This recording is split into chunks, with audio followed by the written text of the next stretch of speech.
Hola, for today's video, harvest na tayo ng alugbati or Malabar spinach. Bawasan na natin yung alugbati natin kasi sayang naman.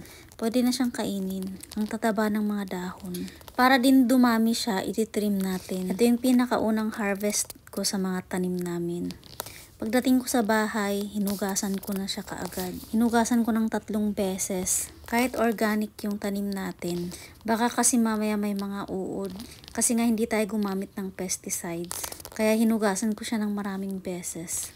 Halos mabugbog sa hugas. Gusto ko sana siyang igisa sa sardinas. Kaya lang wala naman akong sardinas sa bahay. Namiss ko yung alugbati na ginisa sa sardinas na maraming bawang. Naghihirap ka na talaga dahil kahit sardinas hindi ka na makakabili. Char.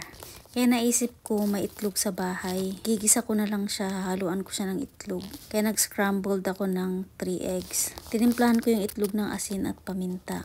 At saka ko minekos-mekos hanggang sa maluto. At hinango ko yung itlog. Sunod na ginisa ko naman ay yung mga bawang. Maraming bawang para hindi tayo lalapitan ng aswang. Char. Hindi nga lang talaga mabango yung bawang dito sa Japan. Hindi katulad sa Pilipinas na bawang pa lang matatakam ka na. At sobrang bango ng bawang. At pagkatapos ng bawang, ginisa ko na rin yung alugbati natin. Saglit lang naman kasi itong lutuin. At tinimplahan ko siya ng oyster sauce, black pepper, at torigara powder. Mekos-mekos lang. Tsaka ko nilagay ulit yung scrambled egg. Mekos-mekos lang ng konti. Mekos-mekos mo lang ng 30 seconds. 5, 4, 3, 2, 1. Tsaram!